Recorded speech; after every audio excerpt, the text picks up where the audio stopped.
let's get started. Okay, each of you went to very different schools and had some unique experiences. Do you think your choice of school, your choice of studies, or your choice of approach at school made a difference for where you are today? Starting with Christina. It's a really great question.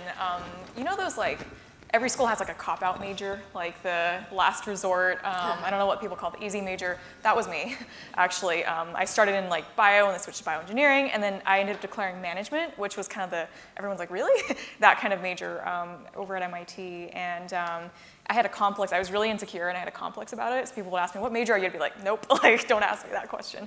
But then what I learned while being in that major was just that really, it doesn't matter what you study or where you go to school. You put into it as much as you get out of it. You know, if you went to Harvard and you just did the bare minimum, and that was it, you get the bare minimum out of the school too. But if you really go out of your way, I went to every startup pitch event when we were starting our company. I went to all the startup resources, I talked to all the professors. That's what I got out of it was, now I'm a guest lecturer at MIT because I went to the professors and I said, hey, I need your help. And then you kind of just get those opportunities from there. So I don't know if you want to go next. Sure. Yeah, Catherine, I you had have different. maybe a little bit of a different experience. So I started out in business, and after taking some programming courses, got some advice from an uncle to switch to computer science. And for me, his tip was that it would better differentiate me, and I think that has worked in my favor. There's a certain street credibility that comes a little bit with some of the credentials. It helps you with some of the first introductions when people don't know you yet. But that being said, once people get to know you, that's less important. So it's less important what your college is. I mean, for me, I don't come from a major brand of university, but having those credentials has helped. Dale, how about you? Yeah, I would think the most important class I took that's helped me not just with fundamentals of what I'm doing in my discipline, which is marketing, has been psychology. I minored in psychology. I majored in business management, but I used the basics of what I learned in the psychology class in far more ways than I ever did what I learned in accounting and finance and LIFO and FIFO and all those crazy things that maybe you use once in a while, but every day with even just furthering your career where you are and talking to people, talking to VCs, it's all psychology. Interesting. April. My God, my son is a biomedical engineering major, so I don't want to hear that. But so I majored in business, and I don't think that was so formative, actually, in my career. But what I think was more formative was the people that I met in college, the connections that I made, and the community that I really developed in college. And that's what I've been able to call upon. I have 2 kids that are in college now. I hope he stays in biomedical engineering. That was my curse there, I know. And I have another son who's graduating in May who wants to be a financial planner. And so I would say that it's not so much about what, for me, in my experience, not so much about the major that you have, but the first job that you have. And that's what I'm trying to help my kids with. So it's the first job that you have that leads to your second job. And it's that second job I found to be mostly the most formative job that leads you to the rest of your career. So I would say it's super important to think about your first job leading to your second job and the rest of your career. Well, or what you said about the network. So yes. In a sense, you're successful because other people want you to be successful, probably because you're also useful to them and are able to produce some results. So that network for me over the years has been very useful. And that network helps you, It could come Christina, from to school, get it your could come somewhere Yes, else. the network lecturing effect. position, right? So April, Yes. you've already professed to having millennials. I have. And so as the mother of millennials, you're a bit of an expert on them. What is your one takeaway that we should all know regarding this generation? Because they are, sort of badmouth a bit in my the own news. home. No. So basically, so I grew up in Detroit, and the major, most exciting thing and the major career goal for everyone was to get a job with the automotive companies and stay with them for 40 years. And at the end of it, retire with a gold watch. Today, I can tell you that millennials have upwards of 17 jobs or are projected to have 17 jobs over their career, and they want to retire with a Google watch, right? Not anything like that. So I think the most important thing is to think about, again, the network effect, what it is that you, then the people you meet along the way, and how you can bring that network of people from you from job to job. So think about yourselves as a personal brand and what you can do to bring that personal brand and have your own value props and for people to understand about you. So I think millennials, right, are thinking broadly as a group, but think about yourselves individually, what it is about you that makes yourself individual and how to bring that forward through all of those jobs, whatever your career path might be. Awesome. So how did each of you go from a large company to a startup? And if you would, please compare and contrast the differences, the good, the bad, the ugly, and starting with Catherine. So I don't know, I mean, I started at Nortel, massive organization, went under just as I was about to go really, truly full-time after university, and met our founder at a barbecue. Our girlfriends, boyfriends were dating at the time. And for me, getting involved in a startup, we had no customers. We were operating out of a townhouse. We had servers in his basement, leaky basement. And it gives you an unmatched view of your impact and accountability on results, on actually helping the customer. It requires a great deal of focus, a real laser sharp focus on what is your purpose. And a little bit of, I would say, almost insurgency, like how are you going to get out there and find a way, branch your skill set perhaps beyond what you've learned in school to make something happen. So for me, that startup the owner mindset that comes with working in a small company has been instrumental to my professional success. And then of course, as you grow and you acquire customers, there's a need to add layers. And so we brought in people from IBM, from TD, from these other companies that helped us introduce these layers. But ultimately, unless you're going to be a Coke and have true economies of scale and global power, then it still comes down to maintaining that owner's mindset and that obsession with customers, so that you can have continued growth. So anyway, that's been my experience across that spectrum. April, how about you?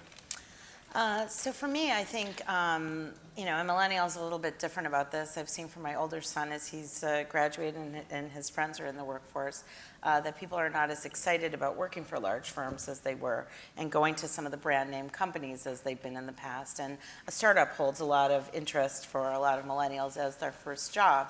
So that's a little bit upside down from where maybe all of us have come.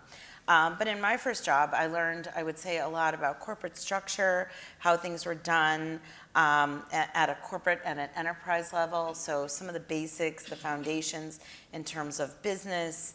I was able to learn different departments, how they operated, and so get a little bit outside of myself, that rather than starting as a startup. And I founded my startup 10 years ago in 2008 in New York City. And I was telling someone where everyone said to me, you're too old, April. Your idea is not very good. Banks will never hire outside marketing firms. High net worth people will never be on the internet. I faced a lot of challenges, I would say, from people, doubters.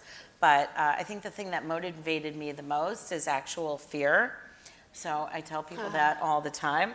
The fear of failure was what motivated me to call on my network, think about people, and really bootstrap myself and my own business. So I think that is really important skill, and it's okay to have those feelings of fear of failure, and also be enamored with success, right? That's also a driver on the other end. Kristen? I think one story that really affected me when it came to which company to choose, I actually interned at like 3 of the largest banks in the world. And then I heard Sal Khan, he gave a commencement speech one year from Khan Academy. And he said, just imagine, picture that you're 80, 90, 100 years old, you're sitting in your deathbed and you're reflecting on your life. Would you feel proud of working at your current company for the next, 30, 40 years? Or do you want to be somewhere else? Would you wish that you were someplace else doing something either more ambitious or in a different place in the world or whatever it may be? And that really got me thinking like, oh my gosh, would I be proud working here for 20, 30 years? And I realized, oh, maybe not. And so I thought, well, you might as well, since it's okay to kind of just start a company, and if it fails, it's okay, I can always go back to working at a big firm, was my mindset at the time. And that helped me kind of get the confidence to be able to take that leap of faith. So I'm going to break it back down to the question, because all these great insights, I think we miss some of the nitty-gritty of like pros and cons, right? Big firm, some of the pros. Networking. You can have a vast network of mentors, and you have the ability, I think one of you guys mentioned, like learning all the disciplines, learning how an organization is structured, learning what the finance department does versus what the biz dev team does. I think those are all really good foundational things to learn, and getting like just the discipline of like how to write a project brief. Like I expect someone on the marketing team to come in and know how to write a project brief, but if the startup is your first world, you just have no idea. So just having that at a big company is really great from a foundational standpoint. The cons are your work gets lost. Like you have to stand out from the crowd 10x. You have to hustle harder. You have to raise your hand higher. You have to impress, and there's so many layers to get through to actually feel like your work has an impact at all. At a startup, you're completely exposed. If you don't know your shit, you're screwed. Like you are the last stop. You're pressing the button. You're coming up with the concepts. So you better know your stuff. The flip side is like your idea has an opportunity to shine. Your thoughts that you put down on paper can be executed quickly. So there's like a trade-off. I think starting at a big company helped me a lot, and I got to do a lot of different things that then I could apply where I am now at Stash.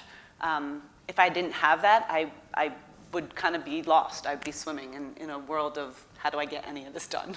It's funny that you say know your shit, because I had that written down and I was like, can I say that from this book that I read? But it's so important to know your craft, and some of the best advice that I've gotten, especially later in my career, has been to be careful that it's not about what you learned in the past or what you've given in the past. Like just because I was there in the beginning, and I had a few shares and we had a few successes, that's not final. I mean, that's a Winston Churchill quote, success is not final. And so it's what are you giving today? What are you learning today? And really importantly is not spinning your wheels. It's so easy to work hard and do nothing and produce nothing. So what is the actual outcome? Which probably gets into some of these fail fast conversations and try something and get out there. And this is why these ladies have closed multi-million-dollar deals. I specifically crafted questions, not asking about the deals, but asking about these women so you understand what it really takes to close multi-million-dollar deals. And it is having your shit together. So great. And the team. And the team. I know for us, I get involved in the pursuit. Yep. We're getting even better at getting some of the product and technology and UX talent into the pursuit, but honoring what other people are good at, and their closing skills and relationship management, other people that have skills that are outside of mine is, it takes a team to win those deals. It does. It definitely does. And to build that team, to continue to win. Yeah, as well. and to know, right, your community. I can't, and I think everybody said that in, a bunch of different ways, but building your network, keeping your community, having that good name, especially today in the digital age, having your work speak for itself, knowing people who knows who, not taking advantage, but understanding relationships, how people might connect, could be something not obvious. Probably the 5 of us on this panel are more interconnected than we think, but we just haven't mapped each other yet.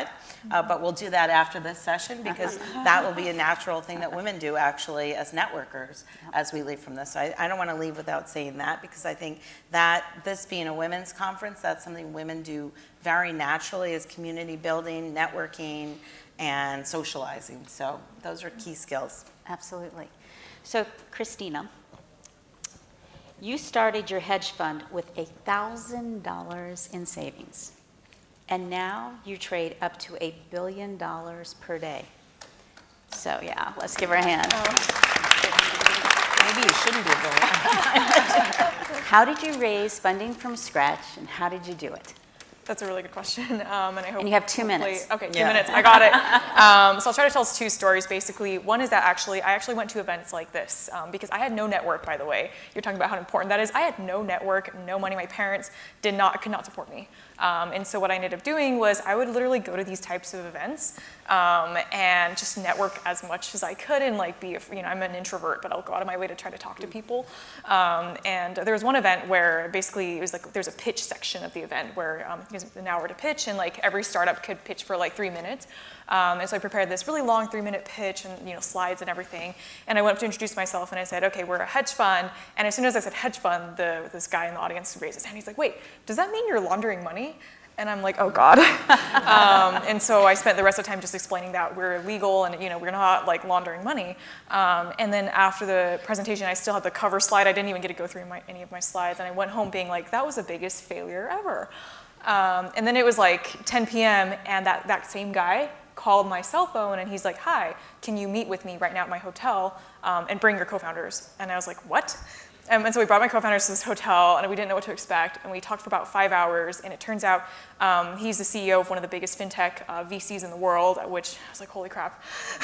And by the end of that 5-hour conversation, he's like, okay, we're going to invest. We're going to put in, your first, basically it was our first over $1 million investment into our company. And we were like, holy crap, what's happening? Because it was literally, you never know who's in the audience. You never know who's sitting next to you and who might be interested. And that just blew my mind. And that was our big break. That really was. And then the rest was history. As soon as we got that money in, we could afford to pay ourselves. I could afford to go, buy more than just ramen at the grocery store. Like, I was so happy to be able to have that. And that took 2.5 years, by the way. It wasn't easy. It's not like I just go here and immediately see success. 2.5 years of like going to these events and stuff like that. And finally, someone in the audience noticed and liked it, and it worked. I love that story because That's awesome. it takes a certain boldness to venture where maybe other people would be intimidated. I mean, I remember thinking at the time, like, who am I to look at, build products with technical analysis of stock charts, and who am I to try to get business with the Fidelities and the TDs of the world? And I think part of it is the owner's mindset. There's a certain enthusiasm for your purpose, and that energy just drives you to find a way and be useful. For me, at the end of the day, it just comes down to knowing your craft and being helpful to your customers and to your team. So I know because we've talked that we all embrace the concept of lean startup, and in particular, Dale, you also embrace the fail fast concept. So what do those concepts mean to each of you? And I will start with you, Dale. Yeah. So every new employee that gets hired at Stash literally gets a box of wonderful swag, but also the book Lean Startup. We expect everyone coming in to have read it and to really live by it. It's hard because you have these ideas and campaigns and concepts and new product features that you put all your effort and time into and spend time building, and then it could be squashed after a week of being live. But that's what it is. It's taking something, getting it to fruition, setting it free in the world, and then reading the data and following the data to the T. Like, you can't let your emotions get involved. You can't get all of that, like, we spent just a month working on this, and we're just gonna kill it? Yeah, because the data, you throw it up, make sure you have good standards on how you're gonna set up A/B tests, and know your customer and get that customer feedback really quickly. If you launch something and it's not working, call customers. I spend weekends calling customers. Like, we launched a custodial registration flow to get new custodial accounts open, and people weren't getting through the reg funnel. And so I spent literally a weekend, my kids running around in the back end. I'm like, I'm Dale from Stash. They're like, what? Just humor me. How come you started this account and you didn't complete? So get close to the data and really own that. And if it's not working, fix it. And if it's never gonna work, kill it quick. That's what we live by. Do you have minimums, like everybody knows going into a campaign that like you've got to meet these, otherwise we will be killing it, or? Yep, so every new effort has baseline KPIs that you set up in advance. This is what we hope to achieve with this effort, whether it's huge, it could be a marketing campaign, it could be a product feature, it could be a new product that we launch. And if we don't hit those quickly, we're reevaluating constantly. That's it. Christina? I think she answered it very well. April? So I agree with the kill it fast, but I think there's also something to be said for persistence. So as I said, when I started my firm 10 years ago, I started talking to people about how I saw the intersection of wealth, next-gen, millennials, and technology. And at that time, I felt the vision, I could see what it was going to be like, and a million people told me no.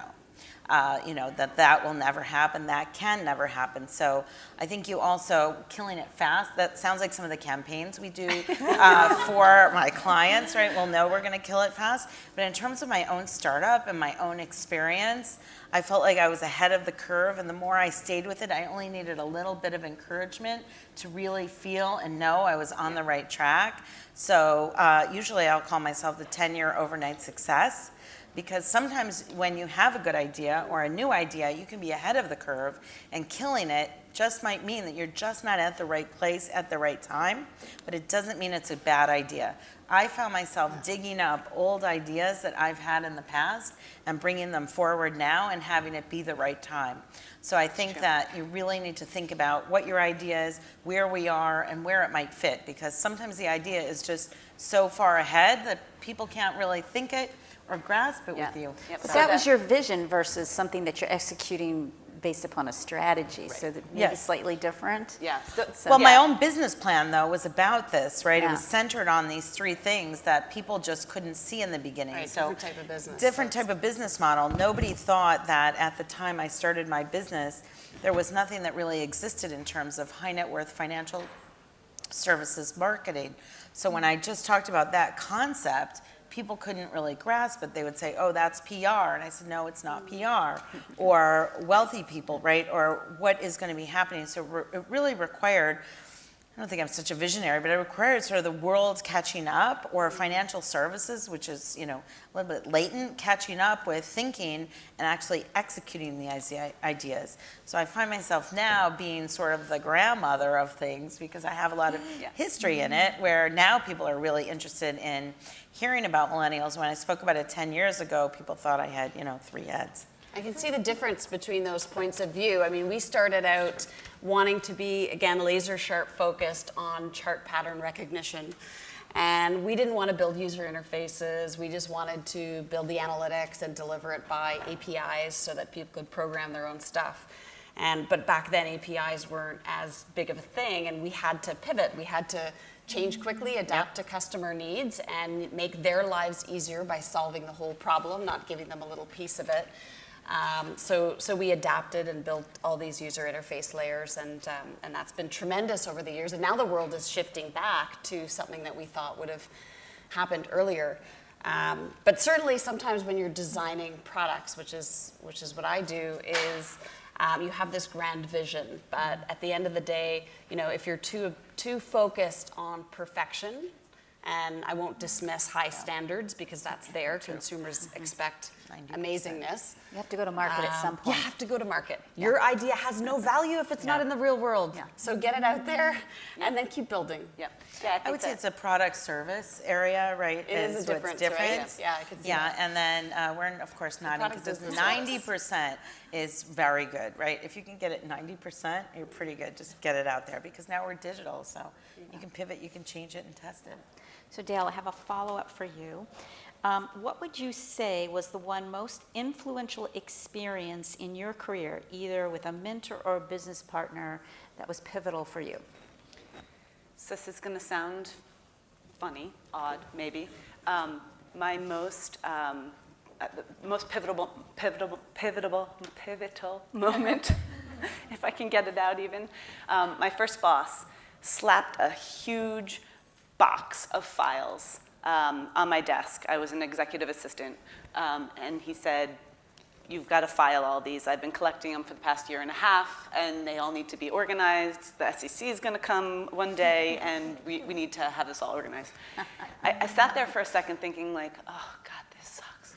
And then I started going through them. And I decided I'm going to take this really terrible task, this menial task, and make it an opportunity. And I took a long time to do it, but I read every document. As I'm filing it, I realized what that project was, what that business line of unit was doing, why these financials looked like this. I learned the whole business. It took me 2 weeks, but I understood every file that I put away. And I was able to then contribute to conversation. When 2 executives were getting together and that I had scheduled that meeting, I popped my head in and I said, well, what do you think about doing something like this? Because I had read the files. And they were like, amazing, how did you even know? So I took a terrible situation, something that you wouldn't expect. I was humble, and I inserted myself in there, and I really took advantage and turned something into an opportunity. I think he did me a huge favor. Lemons into lemonade, huh? Yeah. Lemons into Yeah. lemonade. Take So- every opportunity. So, and one last question, because I think we are almost out of time. Do you feel your gender affected your success or not, starting with April? So that's a great question. I began my career working for Kelly Services, the temporary help company at their corporate office, which was largely all women with a very thin glass ceiling of men. I changed my career up around 15 years ago to being, I thought it was a reverse, largely financial services, mostly men, but still with the same, glass ceiling. So I feel like it's been an actual benefit to be a woman in my second career because there is such a shortage of good, smart, capable women in financial services. So I want to encourage everybody in the audience that's thinking about what their career path should be. There's plenty of opportunity in so many different sectors, in so many different areas. So to answer your question, I would say I think it's been a plus, but we haven't made as much progress as we should. I haven't actually seen so much progress in my lifetime, but I'm hoping that my own millennial kids, 2 boys, I can see have a certainly different attitude about gender and gender biases than I've seen. So that's where I'm banking. Catherine? Yeah, I don't know. I mean, I've literally never experienced it, and I don't know if I just have the good fortune of working with amazing professionals. I would say the only time I've ever experienced something to do with gender was as a co-op student and having the guidance counselor come in and make a comment about what is it like to be a woman in technology. I was like, I didn't notice. Like, so for me, it's just not where I focus my energy. I haven't noticed it. Who knows? I mean, who knows what if it's something about your personality or anything that influences you. For me, it's focusing on my craft, focusing on being useful, helping our customers, and that's where I direct my energy. Christina? So for me, unfortunately, I do notice it, and it happens to me almost all the time. And I have so many stories, so I'll just tell one really quick story, which is I was a keynote speaker at a hedge fund conference in New York. There was about 2,000 people in the audience, and there were some dinner tables at the front, towards the front of the stage, where people were, VIPs were having dinner. And I was about to walk up to give my speech, and this guy goes, "Excuse me, ma'am, could you take our plates for us?" And so first off, I was like, okay, I'm sorry, I'll take them after I give my speech. And he was like, I'm so sorry. He was like, I'm so sorry. I had no idea. I'm so sorry. Could be age. Could be an age thing too, or how I dress. And now I wear colorful clothing and colorful shoes so that they know I'm not a waitress anymore at events. Anyway, no black and white. Yeah, no more black and white. It has to be colorful and bright and shiny. So anyway, then he sent me an email afterwards being like, I'm so sorry. That was totally discriminatory, and I will never do that again. And that was nice because if I didn't go up there and give that talk, he would never have learned his lesson. And so I thought, think about it the positive way, right? It bothered me at the time, but I think now it's good that we have these panels and these events because people can see, here's someone who I can look up to, and even if you're a guy, you can be like, I can look to a woman too. Yep. I thought that was really cool. So anyway, that's my story. Now he takes your plates. And Dale? Yeah, I'd say I've had varying experiences, I think, early on in my career, and having a very young family was hard.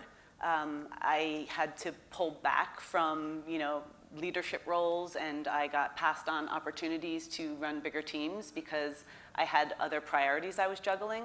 And those were choices, hard choices I had to make at that time. What did I want to do? Did I want to be full-time in the office and in it 100%, or did I want to take a role where I had an opportunity to raise my very young children?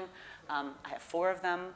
And so, like, you have to make trade-offs. You can't, I know we've been talking about it, you can't have it all. I'm at a different point in my career now, and I also consider myself very lucky to have gotten the role I'm in. But I still do have a lot of flexibility in what I do because I have a young family. I'm just lucky. I think a lot of other women who want that flexibility and who want to also be involved in their family life, they're up against a mountain. You are. There's just no 2 ways about it, because you can't give 100% to work and 100% to your family. Yeah, I mean, it There's a helps you trade-off. be sharper too, and it's a female issue, but it's also an every person issue, whether it's taking care of your sick parents or getting more involved with your family.